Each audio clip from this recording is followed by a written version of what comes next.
इतिहास के पन्नों में कुछ तारीखें स्याही से नहीं बल्कि बेगुनाहों के लहू से लिखी जाती हैं। 13 अप्रैल 1919 यह महज एक तारीख नहीं बल्कि ब्रिटिश साम्राज्य के माथे पर लगा वह कलंक है जिसे सदियों की बारिश भी नहीं धो सकती। पंजाब के हृदय अमृतसर में स्थित जलियांवाला बाग की मिट्टी आज भी लाल है। अगर उस मिट्टी को मुट्ठी में भींच कर सुना जाए तो आज भी उसमें से चीखों, सिसकियों और आजादी के नारों की गूंज सुनाई देती है। लेकिन यह मौत का तांडव अचानक नहीं हुआ था। इसके पीछे कई सालों का धोखा, क्रूरता और एक ऐसे काले कानून की साजिश थी जिसने पूरे हिंदुस्तान की आत्मा को छलनी कर दिया था। कहानी की शुरुआत होती है प्रथम विश्व युद्ध 1914 से 1918 के दौर से, जब ब्रिटेन यूरोप के मैदानों में अपनी बादशाहत बचाने के लिए लड़ रहा था। तब हिंदुस्तान के लाखों वीर सपूत अंग्रेजी फौज की वर्दी पहनकर अपना खून बहा रहे थे। भारतीयों को एक भोली सी उम्मीद थी कि युद्ध में इस असीम वफादारी और शहादत के बदले अंग्रेजी हुकूमत उन्हें आजादी की ओर ले जाने वाले कुछ अधिकार देगी। लेकिन साम्राज्यवाद की फितरत में एहसानमंदी नहीं, केवल धोखा होता है। युद्ध के दौरान ब्रिटिश सरकार ने भारत में उठ रही आजादी की आवाजों को कुचलने के लिए डिफेंस ऑफ इंडिया एक्ट 1915 लागू किया था।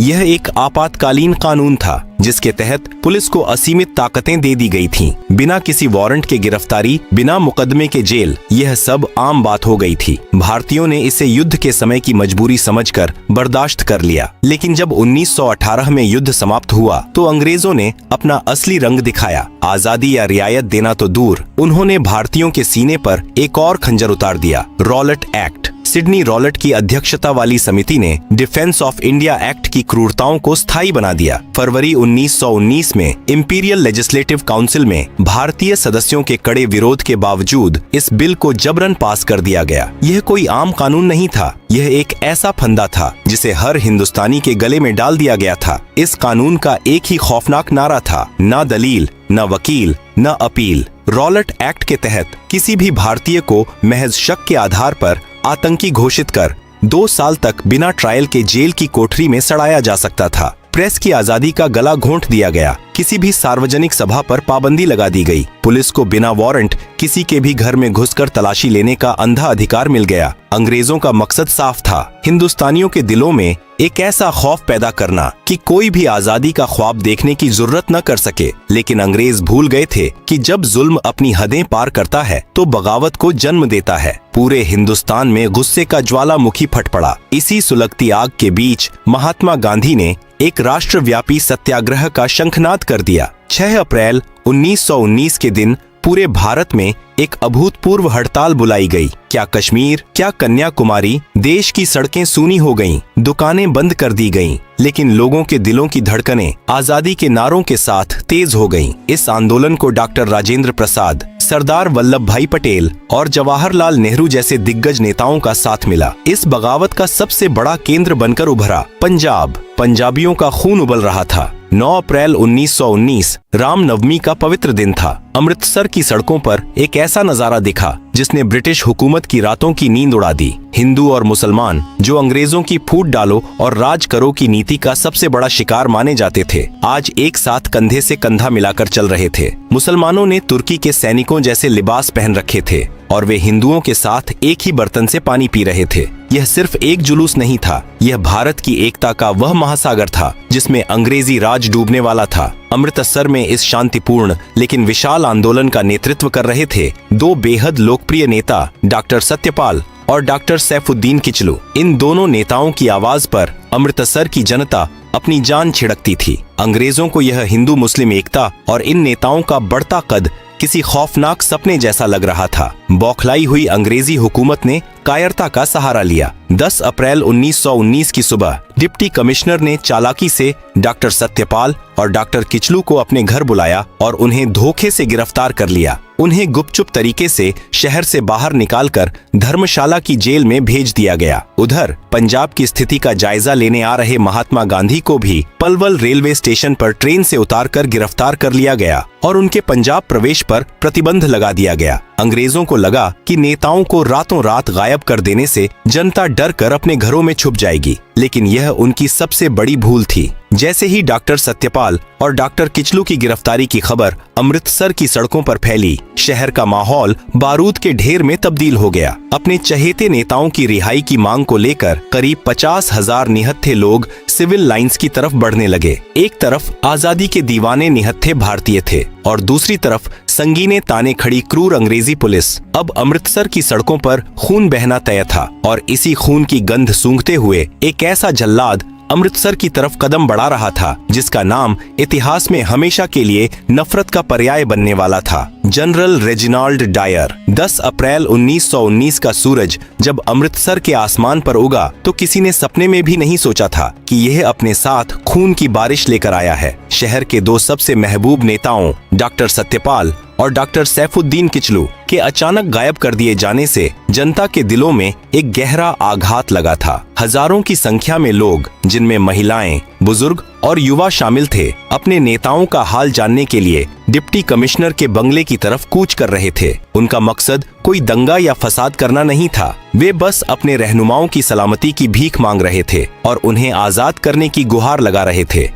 लेकिन अंग्रेजी हुकूमत के सिर पर सत्ता का ऐसा नशा सवार था कि उन्हें हिंदुस्तानियों की हर आवाज बगावत लगने लगी थी। हालगेट पुल के पास इस निहत्थे और शांतिपूर्ण हुजूम का सामना अंग्रेजों की संगीनों से हुआ। बिना किसी पूर्व चेतावनी के अंग्रेजी पुलिस ने इस शांतिपूर्ण भीड़ पर सीधी गोलियों की बौछार कर दी। पलक झपकते ही सड़क पर लाशें गिरने लगीं। जिन हाथों में कुछ देर पहले तक शांति की तख्तियां थीं, वे अब अपने ही भाइयों के खून से सन चुके थे। अपने निर्दोष साथियों का लहू सड़क पर बहता देख जनता का धैर्य जवाब दे गया। जो भीड़ कुछ देर पहले तक शांति की अपील कर रही थी, वह एक उग्र तूफान में बदल गई। जिस गांधीवादी अहिंसा का पाठ वे इतने दिनों से पढ़ रहे थे, वह ब्रिटिश पुलिस की इस बर्बरता के आगे टूट गया। भीड़ का गुस्सा एक अंधी आग बन चुका था। अमृतसर की सड़कों पर कोहराम मच गया। क्रोधित और बेकाबू भीड़ ने नेशनल बैंक और अलायंस बैंक की इमारतों को आग के हवाले कर दिया। इस हिंसक झड़प में 5 ब्रिटिश अधिकारी मारे गए और कई सरकारी इमारतों को जलाकर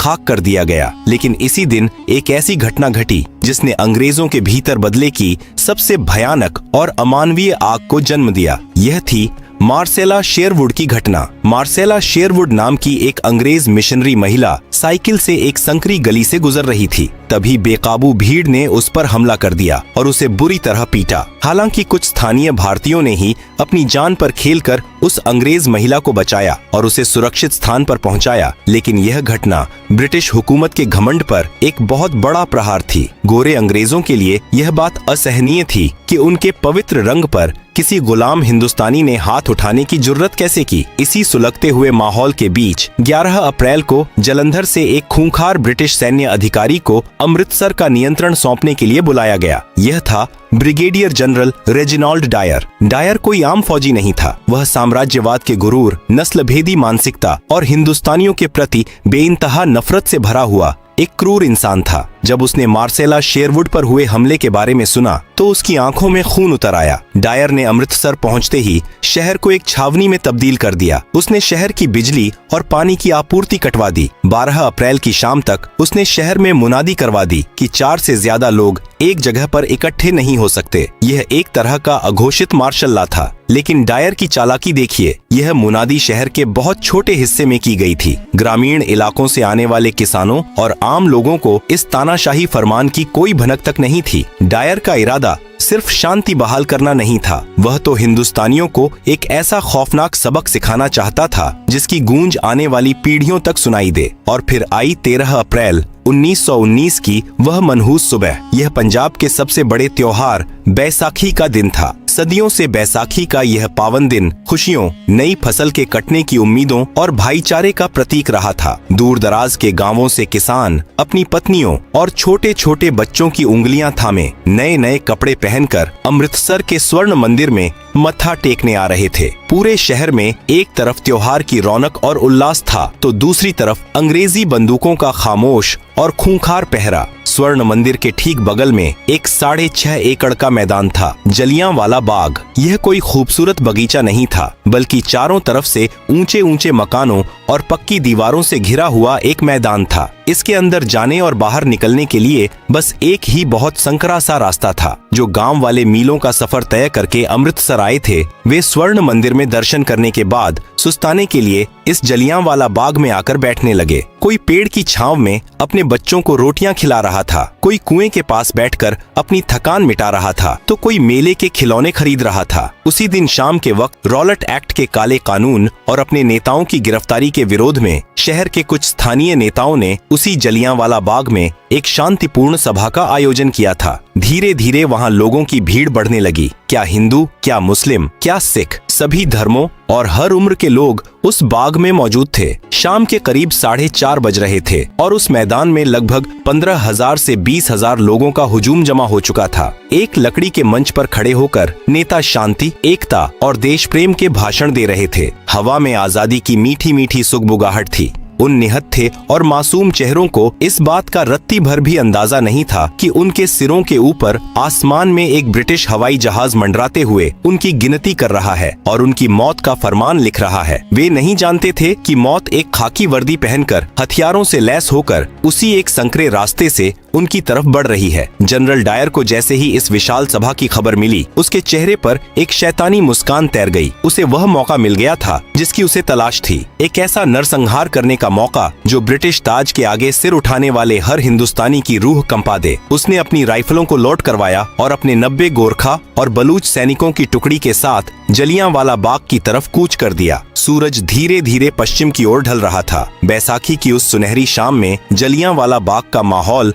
एक मेले जैसा था। लकड़ी के एक छोटे से मंच पर खड़े होकर एक स्थानीय नेता लोगों को आजादी, सत्य और अहिंसा का महत्व समझा रहा था। हजारों की उस भीड़ में कोई अपने बच्चे को कंधे पर बिठाकर भाषण सुन रहा था, कोई जमीन पर बैठा था तो कुछ दूर दराज से आए थके हारे किसान पेड़ों की छांव में सुस्ता रहे थे। उस निर्दोष और निहत्थी भीड़ को इस बात का रत्ती भर भी इल्म नहीं था कि बाग के उस एकमात्र संकरे प्रवेश द्वार से मौत ने अपने कदम अंदर रख दिए हैं। शाम के करीब 5:15 बज रहे थे। जनरल रेजिनाल्ड डायर अपनी 90 सैनिकों की एक टुकड़ी, जिसमें गोरखा और बलूच रेजिमेंट के जवान शामिल थे, के साथ वहां पहुंच चुका था। बाग की तरफ जाने वाली गली इतनी तंग थी कि उसकी मशीन गन से लैस 2 बख्तरबंद गाड़ियां अंदर प्रवेश नहीं कर सकीं। डायर ने उन्हें बाहर ही छोड़ दिया और अपने सैनिकों को लेकर अंदर दाखिल हो गया। बाग में प्रवेश करते ही उसने सबसे पहला और सबसे खौफनाक काम यह किया कि उस एकमात्र निकास द्वार को अपने सैनिकों से पूरी तरह ब्लैक करवा दिया। अब वह 6.5 एकड़ का मैदान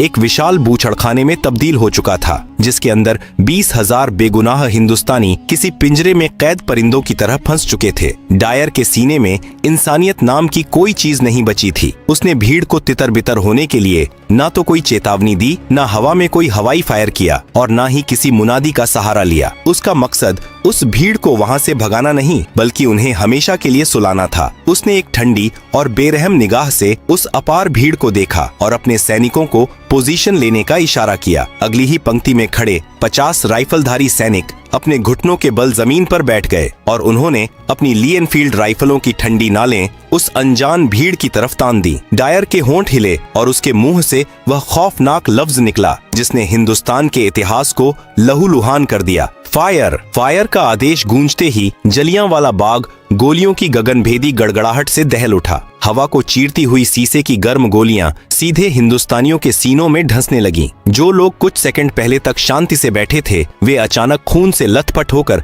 जमीन पर गिरने लगे। कुछ ही पलों में उस बाग में एक ऐसा हाहाकार मच गया जिसकी कल्पना नरक में भी नहीं की जा सकती। लोग अपनी जान बचाने के लिए पागलों की तरह इधर उधर भागने लगे, लेकिन निकास द्वार पर तो खुद मौत बंदूक ताने खड़ी थी। डायर एक पत्थर की मूरत की तरह खड़ा यह खूनी खेल देख रहा था। यह सिर्फ एक अंधाधुंध गोलीबारी नहीं थी, बल्कि एक सोची समझी दरिंदगी थी। डायर जानबूझकर अपने सैनिकों को निर्देश दे रहा था कि गोलियां उस तरफ चलाई जाएं जहां भीड़ सबसे ज्यादा घनी है। जो लोग अपनी जान बचाने के लिए बाग की 10 फीट ऊंची पक्की दीवारों पर चढ़ने की कोशिश कर रहे थे, डायर के सैनिक उन्हें चुन चुनकर अपना निशाना बना रहे थे। दीवार फांदने की कोशिश करते युवा गोलियों का शिकार होकर धड़ाम से जमीन पर गिर रहे थे। किसी के सिर के चीथड़े उड़ गए, किसी की आंतें बाहर आ गईं, तो किसी का मासूम बच्चा उसकी गोद में ही छलनी हो गया। बैसाखी के उजले कपड़े अब गहरे लाल रंग में रंग चुके थे। जब बंदूकों की बौछार से बचने का कोई रास्ता नहीं दिखा, तो बाग में मौजूद सैकड़ों लोगों ने बीचों बीच बने उस इकलौते कुएं की तरफ दौड़ लगा दी। लोगों को लगा कि शायद इस कुएं के अंदर छुपकर वे गोलियों की इस अंधी बारिश से बच जाएंगे। जान बचाने की उस खौफनाक जद्दोजहद में पुरुष,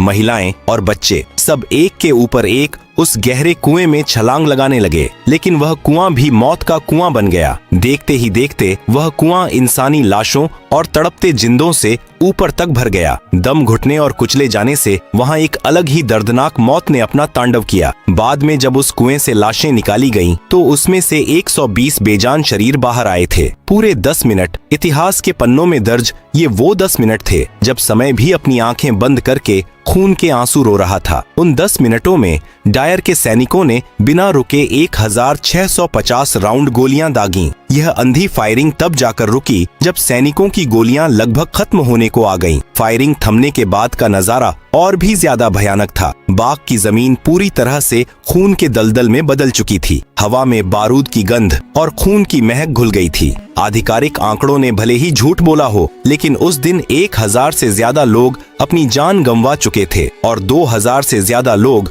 बुरी तरह घायल होकर उस मैदान में तड़प रहे थे। जनरल डायर उसी बर्फीली खामोशी और गुरूर के साथ अपने सैनिकों को लेकर वापस लौट गया, जैसे वह कोई बहुत बड़ा युद्ध जीत कर आया हो। उसने अपनी इंसानियत का गला घोंटते हुए किसी भी घायल को अस्पताल पहुंचाने का इंतजाम नहीं किया। शाम ढलते ही डायर ने पूरे अमृतसर शहर में सख्त कर्फ्यू लगा दिया और पानी बिजली काट दी। आदेश था कि जो भी सड़क पर दिखा उसे गोली मार दी जाएगी। वह 13 अप्रैल की रात जलियांवाला बाग के लिए कयामत की रात थी। घायल प्यास से तड़प रहे थे। पानी पानी की सिसकती आवाजें उस अंधेरे बाग में गूंज रही थीं, लेकिन उन्हें पिलाने के लिए वहां सिर्फ खून था। उसी काली और डरावनी रात में रतन देवी नाम की एक वीरांगना महिला अपने मृत पति की लाश के पास बाग में बैठी रही, हाथ में एक लकड़ी का डंडा लिए, खून की गंध सूंघकर आने वाले जंगली कुत्तों और सियारों से अपने पति के शव को नोचे जाने से बचाती रही। वो रात महज चीखों, सिसकियों और बेबसी की रात नहीं थी। उस रात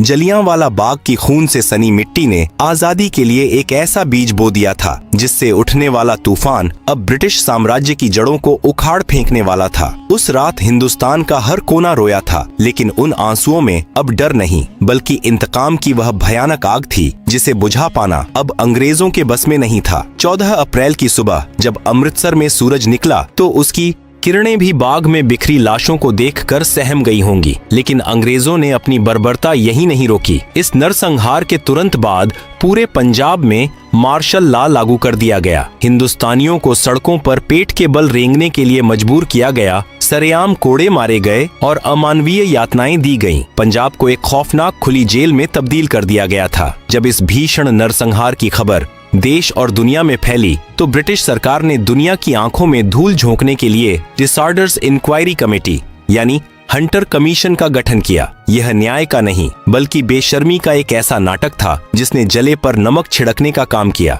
कमीशन के सामने जब जनरल डायर पेश हुआ तो उसके चेहरे पर रत्ती भर भी पछतावा नहीं था। उसने बड़ी बेबाकी और गुरूर से कहा कि वह चाहता तो भीड़ को बिना गोली चलाए भी हटा सकता था, लेकिन वह हिंदुस्तानियों को एक सबक सिखाना चाहता था। इतने बड़े अमानवीय जुर्म के बावजूद अंग्रेजों ने डायर को कोई कड़ी सजा नहीं दी, बस उसे उसके सैन्य पद से हटाकर वापस इंग्लैंड भेज दिया गया। इंग्लैंड पहुंचने पर इस हत्यारे का स्वागत किसी अपराधी की तरह नहीं बल्कि एक हीरो की तरह किया गया। ब्रिटिश हाउस ऑफ लॉर्ड्स ने उसे पंजाब का रक्षक बताकर उसकी तारीफों के पुल बांधे। ब्रिटिश अखबारों और उसके समर्थकों ने चंदा इकट्ठा करके उसे 26,000 पाउंड की भारी भरकम रकम और स्वॉर्ड ऑफ ऑनर भेंट की। अंग्रेजों की इस नीचता ने हर हिंदुस्तानी के सीने में सुलग रही आग को भड़काकर ज्वालामुखी बना दिया। इस घोर अन्याय से आहत होकर नोबेल पुरस्कार विजेता गुरुदेव रवींद्रनाथ टैगोर ने ब्रिटिश सरकार द्वारा दी गई अपनी नाइटहुड की उपाधि ठुकरा दी।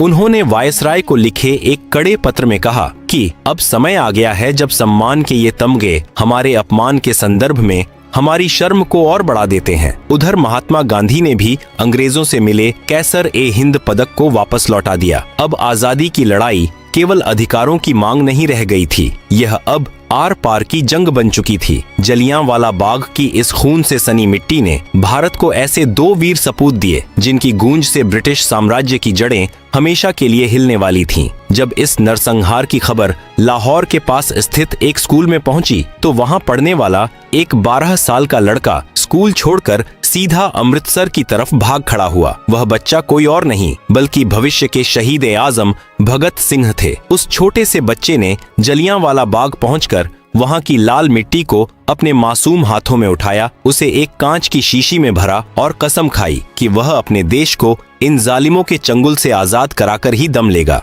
वह शीशी भगत सिंह के लिए किसी भगवान की मूरत से कम नहीं थी, जिसने उन्हें आगे चलकर हंसते हंसते फांसी का फंदा चूमने की प्रेरणा दी। लेकिन इस कहानी का सबसे खौफनाक और संतोषजनक अध्याय अभी बाकी था। जनरल डायर ने तो गोलियां चलवाई थीं, लेकिन इस पूरे नरसंहार का असली मास्टरमाइंड और पंजाब का तत्कालीन लेफ्टिनेंट गवर्नर माइकल ओडायर था। उसी ने डायर के हर क्रूर कदम को सही ठहराया था। ओडायर रिटायर होकर इंग्लैंड में एक आरामदायक जिंदगी जी रहा था। जनरल डायर तो 1927 में ही लकवा मारने और ब्रेन हेमरेज से तड़प तड़प कर मर चुका था, लेकिन ओडायर का हिसाब अभी बाकी था। जलियांवाला बाग के उस खूनी मंजर का एक चश्मदीद गवाह था, जिसके सीने में बदले की आग 21 सालों तक धधकती रही। सरदार ऊधम सिंह। ऊधम सिंह ने अपने देश के बेगुनाहों का खून अपनी आंखों से बहते देखा था। उन्होंने ठान लिया था कि वे इस नरसंहार के मुख्य दोषी को उसी के घर में घुसकर मारेंगे। 2 दशकों तक अपना नाम और भेष बदलते हुए, कई देशों की खाक छानते हुए वह आजादी का दीवाना आखिरकार लंदन पहुंच ही गया। 13 मार्च 1940 का दिन, लंदन का कैक्सटन हॉल। माइकल ओडायर वहां एक सभा में भाषण दे रहा था। सरदार ऊधम सिंह एक मोटी किताब के अंदर पन्नों को रिवॉल्वर के आकार में काटकर उसमें अपनी बंदूक छिपाकर उस हाल में दाखिल हो चुके थे। जैसे ही सभा खत्म हुई और ओडायर अपनी कुर्सी से उठा, ऊधम सिंह ने अपनी रिवॉल्वर निकाली और सीधा उस शैतान की तरफ तान दी। धाएं धाएं। लंदन के उस हाल में गूंजी उन गोलियों की आवाज असल में 13 अप्रैल 1919 को जलियांवाला बाग में चीखने वाले उन हजारों बेगुनाहों की आवाज थी। ओडायर वहीं जमीन पर ढेर हो गया। 21 साल लंबा इंतजार खत्म हुआ। ऊधम सिंह वहां से भागे नहीं, बल्कि सीना तानकर खड़े रहे और गर्व से अपनी गिरफ्तारी दी। उन्होंने पूरी दुनिया को यह खौफनाक पैगाम दे दिया कि हिंदुस्तानी अपने बेगुनाहों का बहा एक एक कतरा खून कभी नहीं भूलते। उन्हें 31 जुलाई 1940 को लंदन के पेंटनविले जेल में फांसी दे दी गई और वे अमर हो गए। जलियांवाला बाग का वह 6.5 एकड़ का मैदान आज भी एक मूक गवाह बनकर खड़ा है। वहाँ की दीवारों पर बने गोलियों के वो सुराख आज भी चीख चीख कर उस दिन की दरिंदगी की गवाही देते हैं। यह शहादत व्यर्थ नहीं गई। इसी खून ने पूरे देश को एक सूत्र में पिरोया और 1947 में उसी ब्रिटिश साम्राज्य को भारत छोड़ने पर मजबूर कर दिया, जिसका सूरज कभी अस्त नहीं होता था। जलियांवाला बाग के शहीदों की वह चिता, भगत सिंह का वह जज्बा और ऊधम सिंह का वह प्रतिशोध भारत के इतिहास का वह अमर अध्याय है, जो हर हिंदुस्तानी की रगों में हमेशा देशभक्ति का खून बनकर दौड़ता रहेगा। जय हिंद।